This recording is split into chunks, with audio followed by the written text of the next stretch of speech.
Okay, magandang araw mga kaibigan. Nagsimula na po ang Blue Ribbon Committee hearing ni Senator Marcoleta sa Senado. Of the 15 contractors na naimbita, only 3 confirmed their attendance. Bakit kaya? Sana madagdagan pa ito kasi tatatlo lang. There is something wrong. May tinatago. Okay, pakinggan natin si Senator Marcoleta. Sasalita na siya. Failure to provide strong and protective shields against something inevitable but preventable. The Netherlands is 25 to 30% below sea level. Yet its innovative people gifted the world with engineering solutions to flood problems.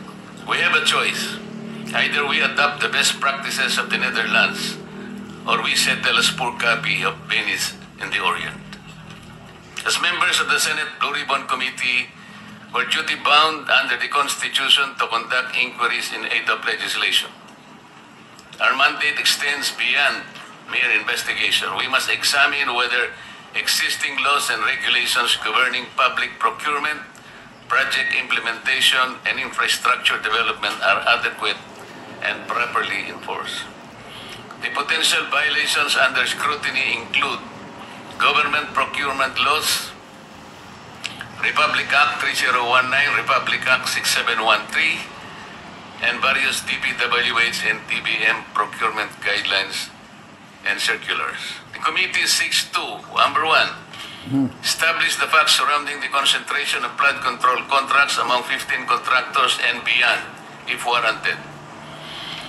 2, examine compliance with procurement laws, regulations, and due process requirements. 3, investigate probable irregularities in bidding processes, technical specifications, and project awards. 4, assess the quality and effectiveness of completed flood control projects. 5, identify systemic weaknesses in government procurement and project monitoring.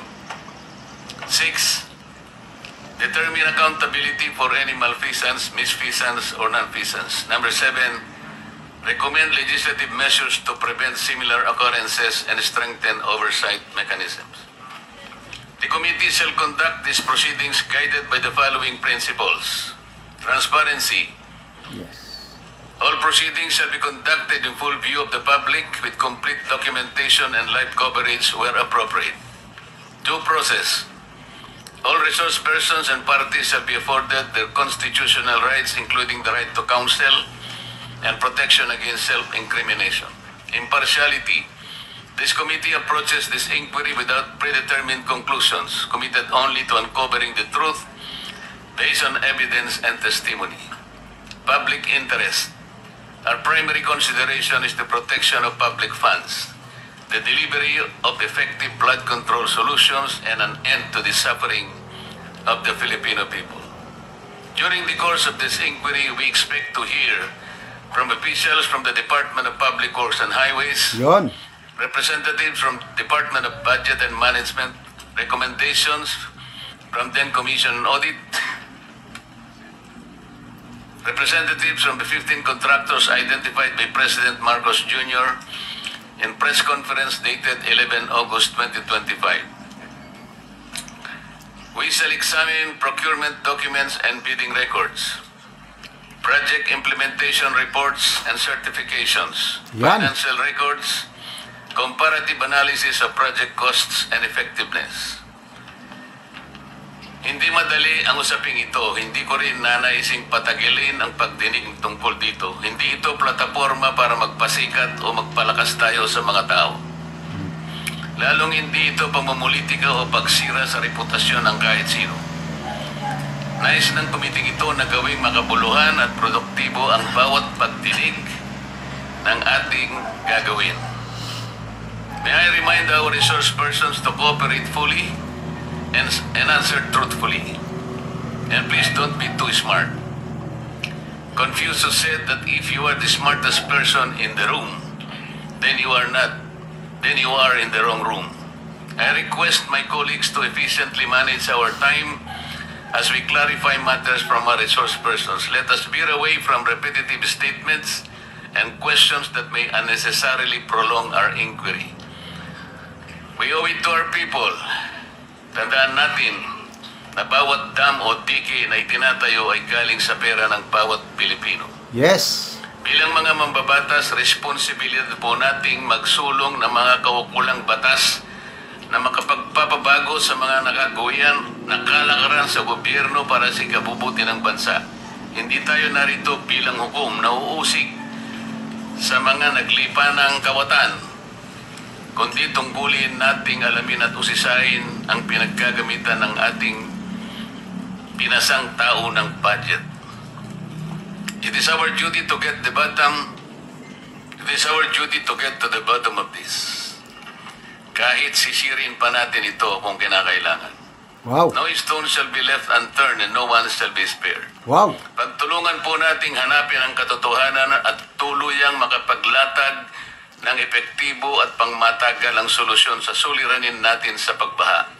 Kahit mahirap o tila imposible, pero sa tulong ng bawat isang Pilipino na may pakialam at pagmamahal sa kanyang bansa, ito ay tiyak nating may pagtatagumpay.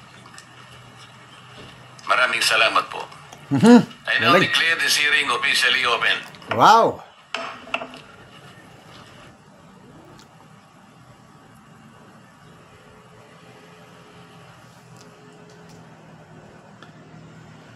Okay, may nabasa kong post kanina na yun nga sa 15 contractors, 3 lang ang nag-confirm ng attendance.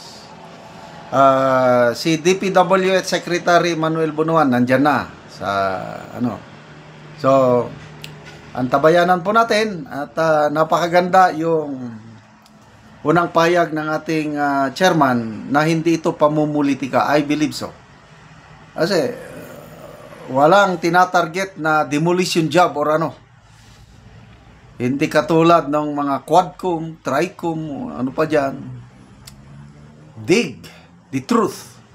Kasi pera ng taong bayan ang nasalanta.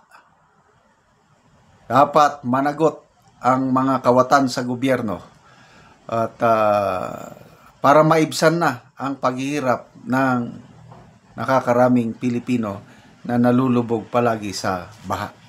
Kaya salamat mga kaibigan sa inyong pagsubaybay sa ating channel. Nakakatulong kayo ng maigi sa tribong Talandig ng Bukidnon.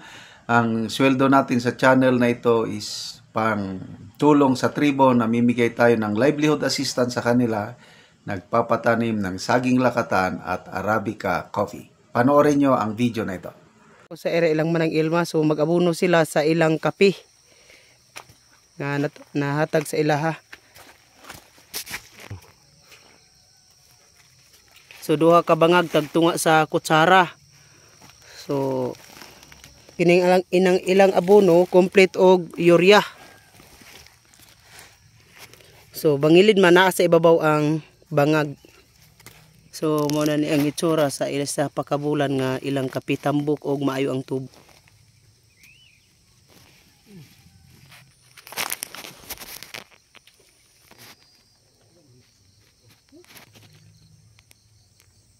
O karon gawas sa kaping ilang tinanom mo pagyud ni ang ilang tanom nga lakatan.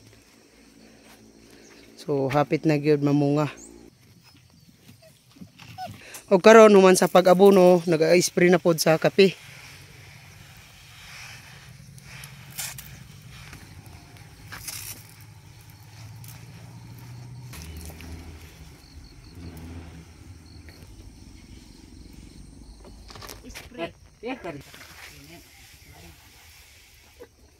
Basta Maruwi sa inyo. Ako ko na manggudian lang. salamat sa Ginoo unang-una. Salamat po sa nagtanaw sa YouTube nga padayon gyapon ng pagtabang sa paghatag sa chemicals o sa complete para makahawas sa mo pong tinanom nga makatabang gyapon sa makahawas mikalisod mo sa pagsuporta sa naghatag sa kape. Ora na daghang salamat. Salamat kayo. So kining ilang tanom ilang manang ilma 350 ni ka kape. So daghan gyud ang ilang tanom. So magdugang pa ni sila sa pagpananom. So kining among tanom nga kape 12,105. So daghan gyud ang among tanom nga kape. 25 ka pamilya na sad ang nakatanom sa kape.